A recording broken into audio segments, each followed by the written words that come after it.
With the successful quest of Savage Opress to find his lost brother Maul on the planet of Lotho Minor, the Jedi Master Obi-Wan Kenobi knew that they were hunting for revenge, and initially being lured to the planet of Raydonia, he failed to apprehend either of the Zabraks on his trip to the planet, despite the help of the Dathomirian Asajj Ventress, the latter of whom had discovered a bounty on the head of Savage.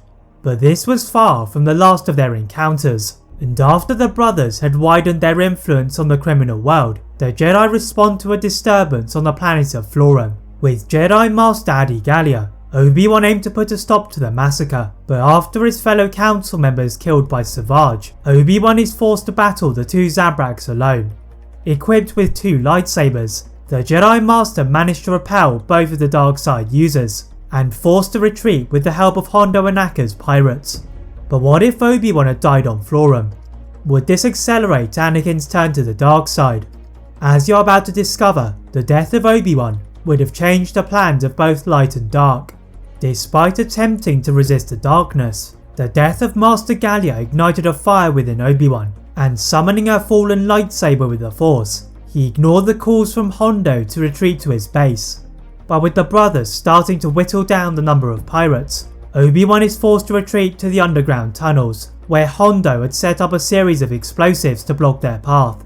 Unfortunately for the Jedi Master, he had been too late, as the walls began to detonate around him, and he found himself being pinned down by the rocks, leaving him trapped.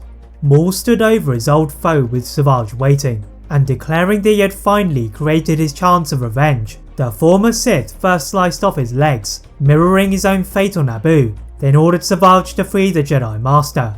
Lifting the rocks off of Obi-Wan, Maul started to choke the Jedi Master, then impaled him with his lightsaber. Obi-Wan slumped to the floor, as Hondo ordered for more explosives to be placed around them, and it forced Maul and Savage shared back to their ship. The leader of the pirate gang ordered his subordinates to carry the remains of Obi-Wan back to his ruined base, where they tried to transmit a message to the Jedi Council. Those at the temple on Coruscant had felt the deaths of Obi-Wan and Master Gallia, and mournfully allowing Hondo's transmission to pass through, the Jedi offered to take the bodies of the Jedi Masters. Yoda's about to dispatch one of the Jedi to head to Florrum, but Mace Windu revealed that the starfighters of Anakin Skywalker and Ahsoka Tano had already left the temple hangar. The two Jedi had been fueled by the dark side since the death of Obi-Wan, and hunting for Maul and Savage, they order for the clone troopers to track their escape craft off of the planet. Landing in the depths of Hondo's base to retrieve the fallen masters, the Jedi then convene in a Venza-class Star Destroyer to preserve their bodies on their return to Coruscant. But Anakin and Ahsoka do not return to the temple, as a report from the lava planet of Mustafar revealed the brothers had paid a visit to the Black Sun base, and the Jedi tracked their last moves. Upon their arrival, the fortress is littered with Black Sun guards and faction leaders, and as Clone Trooper Kix examines the wounds, he finds them to be only several days old. But rather curiously, they spot blaster wounds on some of the bodies, and Rex deduces that they were not those of a clone trooper. Moving towards the table that had previously belonged to the faction's leaders, they see the hologram of Maul, Savage and Vizsla killing those who had refused to comply with their offer, and revealed that their next destination was now Hutta. If Anakin did not already have an incentive to kill Maul and Savage, this was his chance to eliminate those who had been responsible for his enslavement on Tatooine. Alongside Ahsoka, they swiftly moved to the palace of Garjula the Hutt, where the Council of the Hutts usually met. With the intelligence from Mustafar, Anakin and Ahsoka can hear the voices of Maul and his subordinates, conversing with the Hutt Council. Suddenly, the Jedi hear a commotion from above them, and it is Bo-Katan and the Night Owls firing at the building, and avoiding being caught in the crossfire, they barge into the Council chamber, and aided by the guards and bounty hunters, Maul and Savage dismiss the Night Owls, and pointing their blades, he taunted the Jedi for the death of Obi-Wan.